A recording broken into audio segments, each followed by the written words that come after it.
आज बात भारतीय सिनेमा के सबसे चहेते चाचा यानी डेविड अंकल की। इनका फिल्मी करियर तकरीबन 4 दशकों तक चला। वैसे तो इनका पूरा नाम डेविड अब्राहम चेलुकर था, लेकिन लोग इन्हें सिर्फ डेविड के नाम से जानते थे। फिल्मों में इन्होंने कॉमेडी की, विलेन का रोल किया और कैरेक्टर आर्टिस्ट की हैसियत से भी काम किया और अपने काम से ये हर दिल अजीज बन गए। महज 5 फीट 3 इंच की हाइट वाले डेविड अंकल के चेहरे पर हमेशा एक प्यारी सी मुस्कान होती थी। अपनी इसी मुस्कान से इन्होंने अपने फैंस के दिलों में बहुत बड़ी जगह बना ली थी। आज पेश है डेविड अब्राहम चेलुकर यानी डेविड अंकल की जिंदगी की कहानी। कैसे वकालत के स्टूडेंट डेविड अब्राहम फिल्मों में आए और इनका फिल्मी सफर कैसा रहा। तो नमस्कार दोस्तों, स्वागत है आपका आपके अपने चैनल बॉलीवुड गॉसिप पे। डेविड का जन्म 21 जून 1908 को मुंबई के पास ठाणे में हुआ था। डेविड को बचपन से ही खेल कूद में बड़ी दिलचस्पी थी। वो पहलवानी को बेहद पसंद करते थे और खुद भी एक पहलवान थे।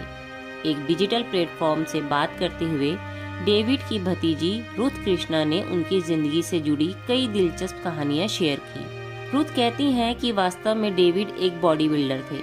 हिंदी और अंग्रेजी भाषा पर डेविड की अच्छी पकड़ थी और शोज की मेजबानी भी वो बड़ी खूबसूरती से किया करते थे।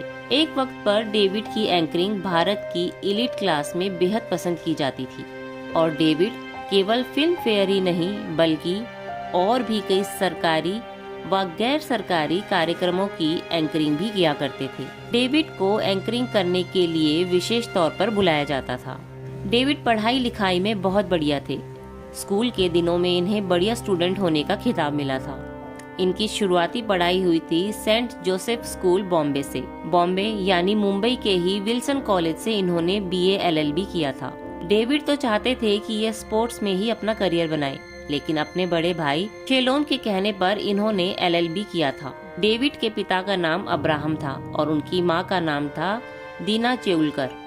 डेविड जब मात्र 15-16 साल के थे तब ही उनके पिता अब्राहम की मृत्यु हो गई थी। ऐसे में बड़े भाइयों ने डेविड की परवरिश की थी। यही वजह थी कि जब बड़े भाई ने डेविड से कहा कि वो एलएलबी करे तो डेविड ने अपने भाई की बात को मानते हुए वकालत की। डेविड की माँ दीना काफी लंबे समय तक जिंदा रही थी। वो 104 साल तक जीवित रही।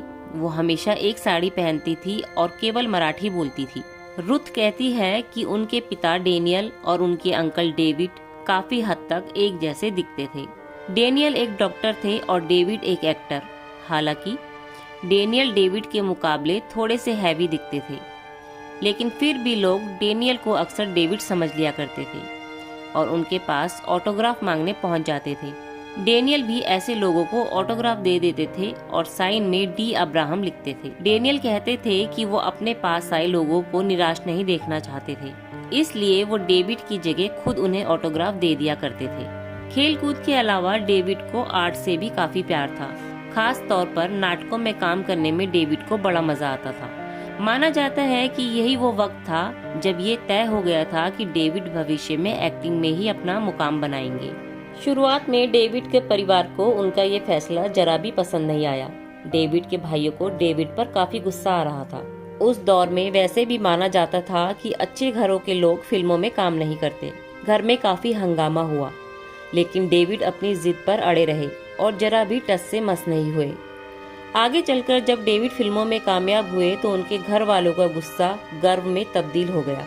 डेविड का फिल्मी सफर शुरू हुआ जम्बो द एप मैन नाम की फिल्म से, जो साल 1937 में रिलीज हुई थी। ये फिल्म डायरेक्ट की थी मोहन भवनानी ने, जो कि फिल्म डिवीजन के चीफ रह चुके थे और इनके बारे में कई लोग ये भी दावा करते हैं कि यही वो शख्स थे जो डेविड को फिल्मों में लेकर आए थे।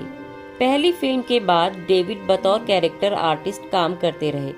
इन्होंने कई फिल्मों में काम किया, लेकिन इन्हें पहचान मिली साल 1954 में रिलीज हुई फिल्म बूट पॉलिश से। इस फिल्म में इनके किरदार का नाम जॉन चाचा था, जो सड़क पर रहने वाले 2 भाई बहनों को पालने की जिम्मेदारी लेता है और उन्हें जिंदा रहने के तरीके सिखाता है।